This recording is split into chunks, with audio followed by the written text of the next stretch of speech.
Et oui, la dernière triple R pour Tachikaze vient d'être révélée, et c'est elle qui va sauver le deck bien sûr. Alors, que fait ce nouveau méga?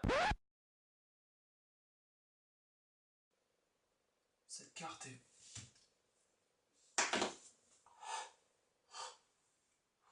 Cette carte est bonne. Merci mon Dieu, enfin.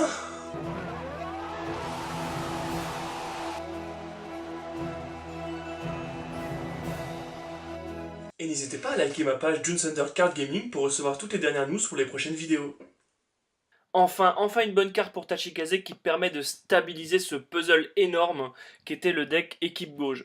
Donc alors pourquoi je trouve que c'est une excellente carte? Eh bien je vais vous expliquer les faits et vous expliquer en quoi je trouve que c'est la carte qui manquait vraiment au support pour être viable. Donc alors que fait le nouveau Megarex? Donc c'est un G2 à 9 qui dit que lorsqu'il attaque en Vanguard ou Rearguard, vous pouvez retirer l'un de vos rires. Si vous le faites, vous piochez un.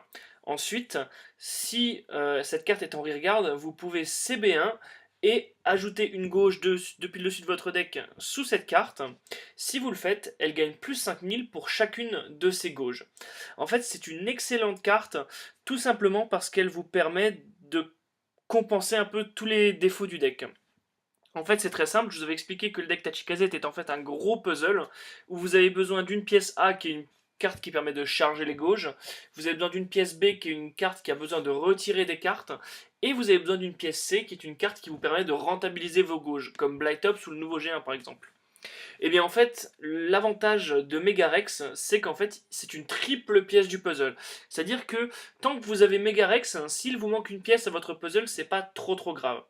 Megarex vous permet de retirer des cartes, vous permet de gagner du power-up, et vous permet de faire du CA. Donc en fait, il appartient aux trois catégories de pièces qui vous permettent de faire tourner le deck.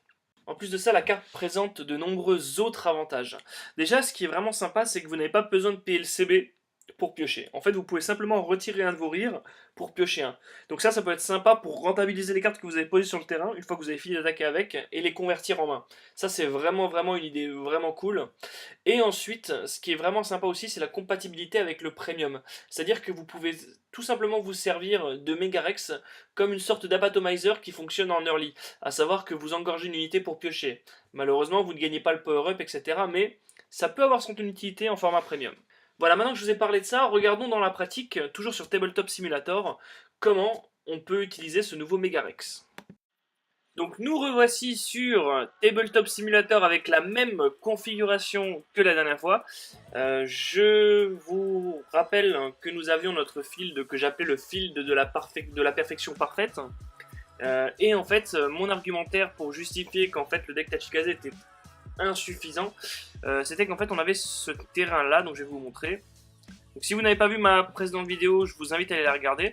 Donc on place le chaman sur le marqueur Axel, on met un Bouzou Gage sous Blightops, voilà. Et en fait, on avait ce field là, donc qui permettait de faire un tour assez violent.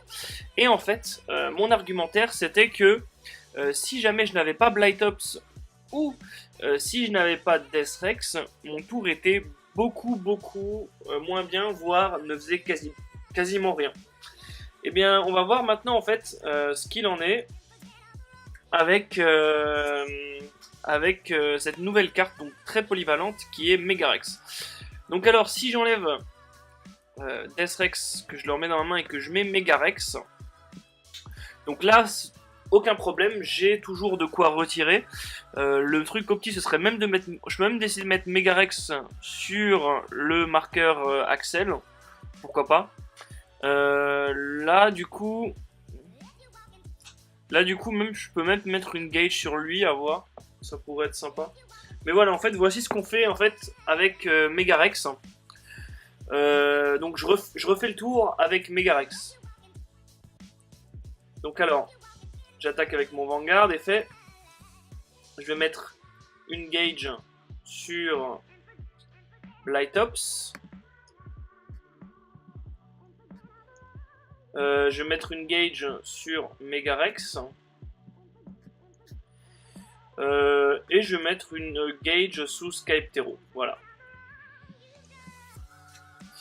Donc mon Vanguard attaque, il prend du power. Ensuite, du coup, donc je fais mon check, draw trigger, plus 10 000 on va dire à Megarex et je pioche.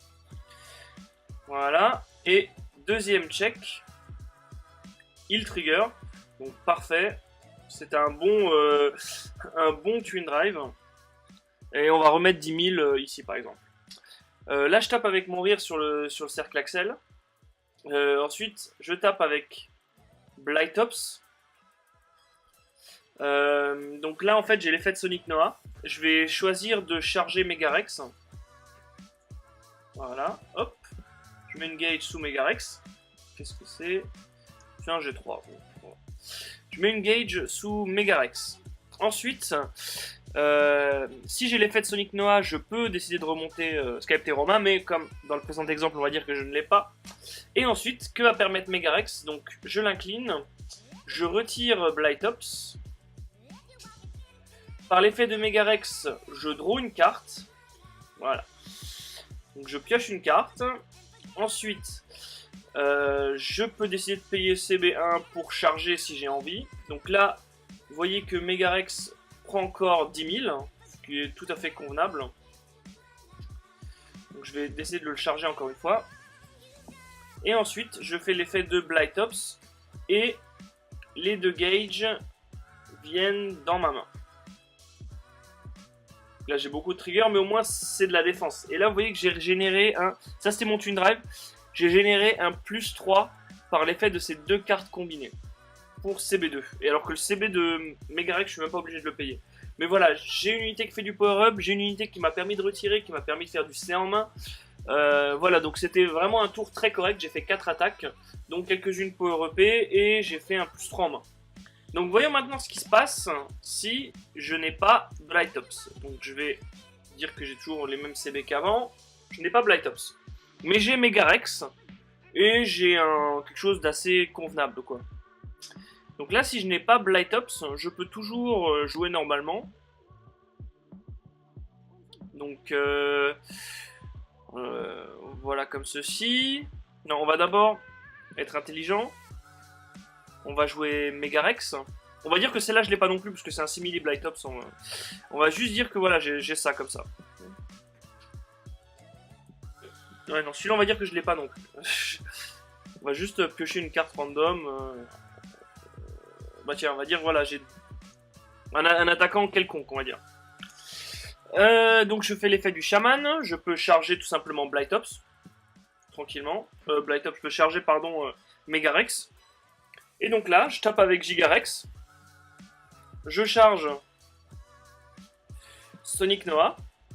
Je charge mon Megarex. Et ensuite, je vais charger l'autre Megarex. Tiens, pourquoi pas. Sur celui qui est sur le cercle Axel. Donc alors ensuite, qu'est-ce que je fais? Donc je check. Twin Drive. Rien.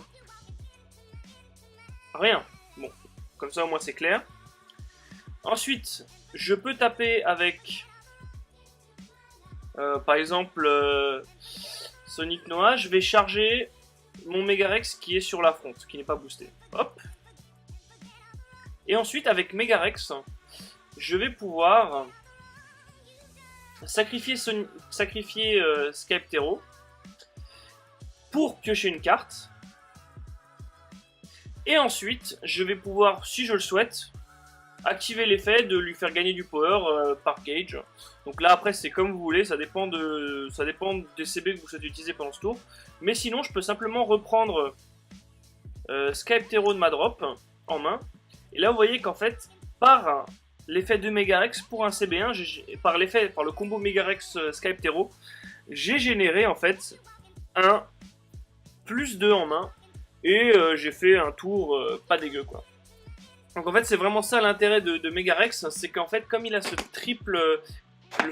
statut de triple pièce du puzzle en fait, il peut se caler un peu n'importe où et il peut faire tourner votre deck dans n'importe quelle configuration. Et c'est vraiment la carte qui manquait en fait au support Tachikaze pour être vraiment intéressant. Donc là ils l'ont obtenu, une carte qui fait du retire, du power-up et du CA. Donc c'est tout ce qu'on lui demandait et ça permet au deck Tachikaze d'être viable dans le format standard. Voilà, j'espère que cette vidéo vous aura plu, elle devait être plus courte que celle d'avant. N'hésitez pas à laisser des commentaires dans la vidéo pour dire ce que vous pensez du support Tachikaze et des vidéos sur Tabletop Simulator en règle générale. Je vais continuer à vous parler du support Tachikaze, on va essayer de faire quelques playtests sur Tabletop Simulator pour voir ce que ça donne. Voilà, je vous remercie et puis je vous dis à très bientôt pour une nouvelle vidéo sur la chaîne. Salut! Mon avis sur le nouveau support Tachikaze.